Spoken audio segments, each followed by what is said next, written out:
And now Mantra 17.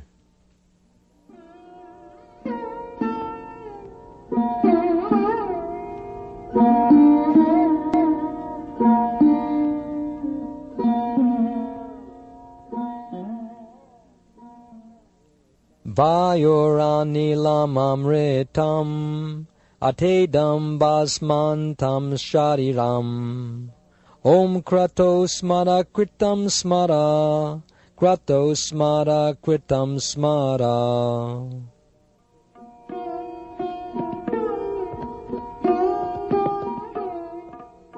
Translation.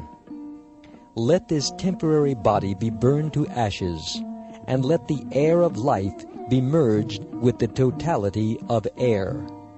Now, O my Lord, please remember all my sacrifices, and because you are the ultimate beneficiary, please remember all that I have done for you. Purport. This temporary material body is certainly a foreign dress. In Bhagavad Gita, chapter 2, verse 13, and chapter 18, verse 30, it is clearly said that after the destruction of the material body, the living entity is not annihilated, nor does he lose his identity. The identity of the living entity is never impersonal or formless.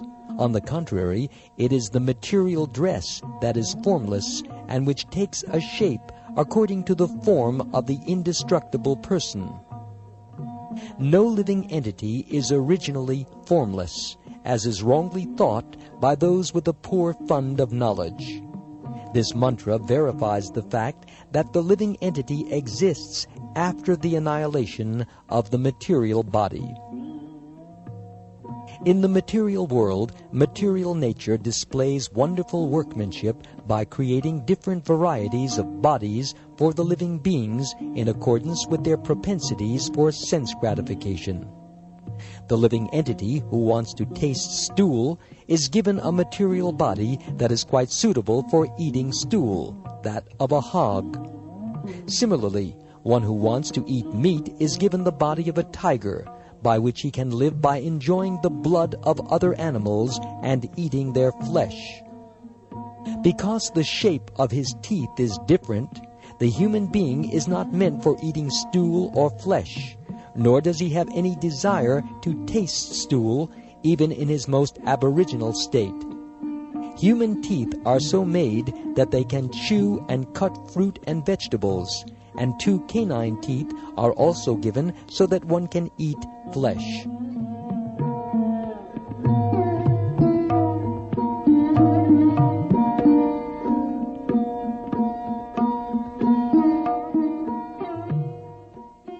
The material bodies of all animals and men are foreign to the living entity.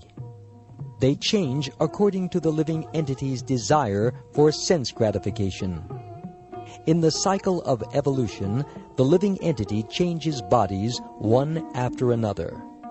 When the world was full of water, the living entity took an aquatic form. Then he passed from vegetable life to worm life, from worm life to bird life, from bird life to animal life, and from animal life into human form. The highest developed form is this human form when it is possessed of a full sense of spiritual knowledge. The highest development of one's spiritual sense is described in this mantra. One should give up this material body, which will be turned to ashes, and allow the air of life to merge into the eternal reservoir of air. The living being's activities are performed within the body through the movements of different kinds of air, known in summary as prana-vayu. The yogis generally study to control the airs of the body. The soul is supposed to rise from one circle of air to another until it rises to the Brahmarandra, the highest circle. From that point, the perfect yogi can transfer himself to any desired planet. The process is to give up one material body and then enter into another. But the highest perfection of such changes is possible only when the living entity is able to give up the material body altogether, as suggested in this mantra. He may then enter into the spiritual atmosphere, where he can develop a completely different type of body, a spiritual body, which never has to meet death or change.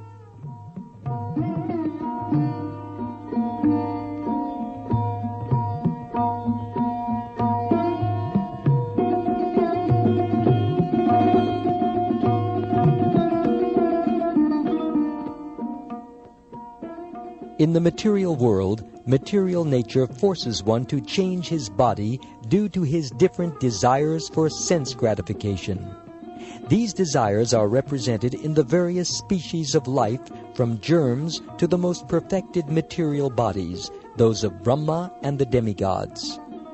All of these living entities have bodies composed of matter in different shapes. The intelligent man sees oneness not in the variety of the bodies, but in the spiritual identity. The spiritual spark, which is the part and parcel of the Supreme Lord, is the same whether he is in a body of a hog or in the body of a demigod. The living entity takes on different bodies according to his pious and vicious activities. The human body is highly developed and has full consciousness. According to the Vedic scriptures, the most perfect man surrenders unto the Lord after many, many lifetimes of culturing knowledge. The culture of knowledge reaches perfection only when the knower comes to the point of surrendering unto the Supreme Lord, Vasudeva. Yet even after attaining knowledge of one's spiritual identity, if one does not come to the point of knowing that the living entities are eternal parts and parcels of the whole, and can never become the whole, one has to fall down again into the material atmosphere. Indeed, one must fall down even if he has become one with the Brahmajyoti. The Brahmajyoti, emanating from the transcendental body of the Lord, is full of spiritual sparks that are individual entities with the full sense of existence. Sometimes these living entities want to become enjoyers of the senses, and therefore they are placed in the material world to become false lords under the dictation of the senses. The desire for lordship is the material disease of the living being, for under the spell of sense enjoyment he transmigrates through the various bodies manifested in the material world. Becoming one with the Brahmajyoti does not represent mature knowledge. Only by surrendering unto the Lord completely and develop one's sense of spiritual service does one reach the highest perfectional stage.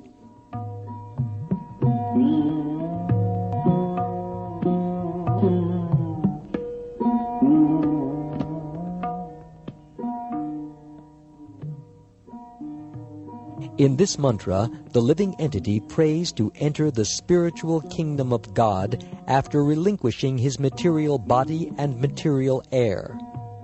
The devotee prays to the Lord to remember his activities and the sacrifices he has performed before his material body is turned to ashes. This prayer is made at the time of death, with full consciousness of one's past deeds and of the ultimate goal. One who is completely under the rule of material nature remembers the heinous activities performed during the existence of his material body, and consequently gets another material body after death. Bhagavad Gita, chapter 8, verse 6, confirms this truth. Yam yam vapi smaran bhavam tyajat yante kalevaram tam tam evaiti konteya sadatad bhava bhavita, which means, quote, whatever state of being one remembers when he quits his body, that state he will attain without fail, unquote. Thus the mind carries the propensities of the dying animal into the next life. Unlike the simple animals, who have no developed mind, the human being can remember the activities of his passing life like dreams at night. Therefore his mind remains surcharged with material desires, and consequently he cannot enter into the spiritual kingdom with a spiritual body. However, the devotees develop a sense of love for Godhead by practicing devotional service to the Lord. Even if a devotee does not remember his godly service at the time of death, the Lord does not forget him. This prayer is given to remind the Lord of the devotee's sacrifices. But even if there is no such reminder, the Lord does not forget the devotional service of his pure devotee. The Lord clearly describes his intimate relationship with his devotees in Bhagavad Gita, chapter 9, verses 30 through 34. Quote, "Even if one commits the most abominable actions, if he is engaged in devotional service, he is to be considered saintly because he is properly situated. He quickly becomes righteous and attains lasting peace. O son of Kunti, declare it boldly that my devotee never perishes.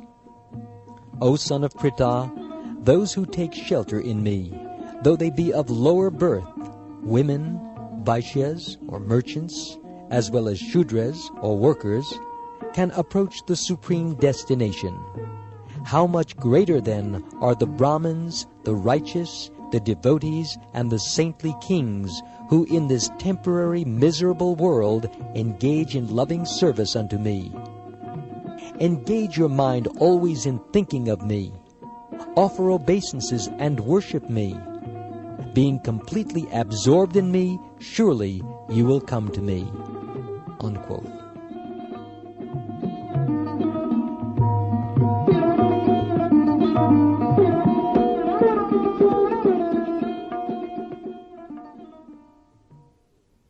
Srila Bhaktivinoda Thakur explains these verses in this way, quote, "One should accept a devotee who is on the right path of the saints, even though such a devotee may seem to be of loose character. One should try to understand the real purport of the words loose character. A conditioned soul has to act for double functions, namely for the maintenance of the body and again for self-realization. Social status, mental development, cleanliness, austerity, nourishment, and the struggle for existence are all for the maintenance of the body. The self-realization part of one's activities is executed in one's occupation as a devotee of the Lord, and one performs action in that connection also.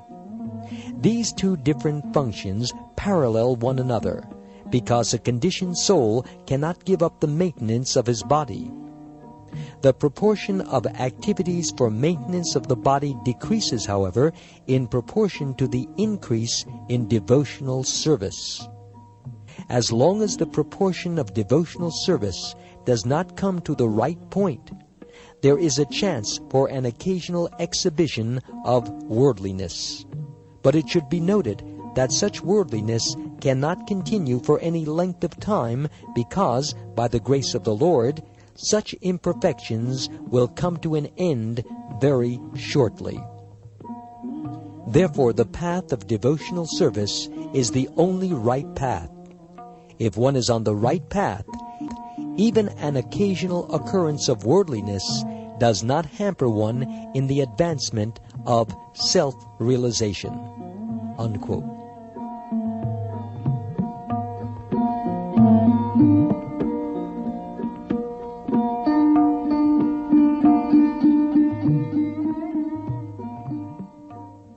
The facilities of devotional service are denied the impersonalists because they are attached to the Brahmajyoti feature of the Lord. As suggested in the previous mantras, they cannot penetrate the Brahmajyoti because they do not believe in the personality of Godhead. Their business is mostly semantics, the jugglery of words, and mental creations. Consequently, the impersonalists pursue a fruitless labor, as confirmed in the 12th chapter of Bhagavad Gita, verse 5. All the facilities suggested in this mantra can be easily obtained by constant contact with the personal feature of the Absolute Truth.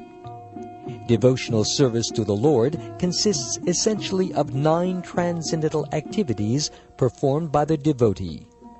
1. Hearing about the Lord. 2. Glorifying the Lord. 3. Remembering the Lord. 4. Serving the lotus feet of the Lord. 5. Worshipping the Lord. 6. Offering prayers to the Lord. 7. Serving the Lord. 8. Enjoying friendly association with the Lord. And 9. Surrendering everything unto the Lord. These 9 principles of devotional service, taken all together or one by one, can help a devotee remain constantly in touch with God. In this way, at the end of life, it is easy for the devotee to remember the Lord.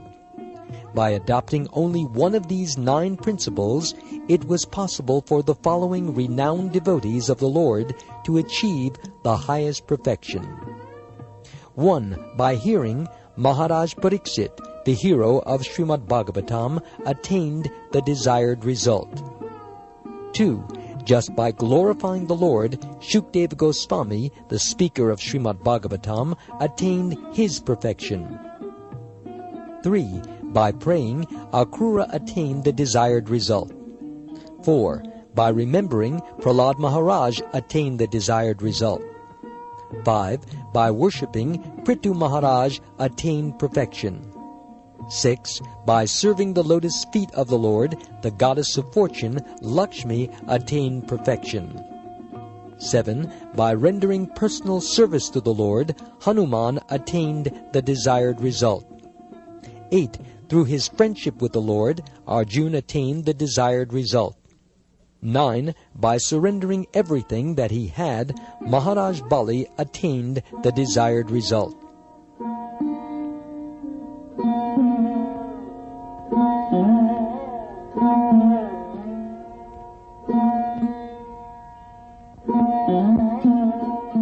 Actually, the explanation of this mantra and of practically all the mantras of the Vedic hymns is summarized in the Vedanta Sutras and properly explained in Srimad Bhagavatam. Srimad Bhagavatam is the mature fruit of the Vedic tree of wisdom. In Srimad Bhagavatam, this particular mantra is explained in the questions and answers between Maharaj Pariksit and Shukdev Goswami at the very beginning of their meeting. Hearing and chanting of the science of God is the basic principle of devotional life. The complete Bhagavatam was heard by Maharaj Pariksit and chanted by Shukdev Goswami. Maharaj Pariksit inquired from Shukdev because Shukdev was a greater spiritual master than any great yogi or transcendentalist of his time. Maharaj Parikshit's main question was, "What is the duty of every man, specifically at the time of death?" Shukdeva Goswami answered, "Tasmad Bharata Sarvatma, Bhagavan Ishvaro Hari, Shrotavya Kirtitavyascha, Smartavyascha Tabhyam," which means, quote, "Everyone who is desirous of being free from all anxieties should always hear about, glorify, and remember the personality of Godhead, who is the supreme director of everything, the extinguisher of all difficulties, and the supersoul of all living entities." Unquote. From the Srimad Bhagavatam, Canto 2, Chapter 1, Verse 5.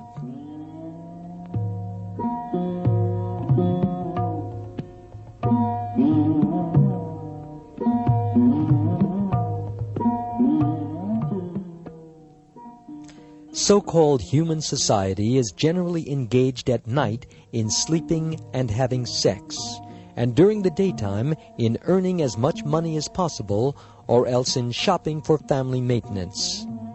People have very little time to talk about the personality of Godhead or to inquire about Him. They have dismissed God's existence in so many ways, primarily by declaring Him to be impersonal, that is, without sense perception. However, in Vedic literature, whether the Upanishads, Vedanta Sutras, Bhagavad Gita, or Srimad Bhagavatam, It is declared that the Lord is a sentient being and is supreme over all other living entities. His glorious activities are identical with himself. One should therefore not indulge in hearing and speaking of the activities of worldly politicians and so-called big men in society, activities that are all rubbish, but should mold his life in such a way that he can engage in godly activities without wasting a second. Sri Isopanisad directs us toward such godly activities. Unless one is accustomed to devotional practice, what will he remember at the time of death when the body is dislocated? And how can he pray to the Almighty Lord to remember his sacrifices? Sacrifice means denying the interest of the senses. One has to learn this art by employing the senses in the service of the Lord during one's lifetime.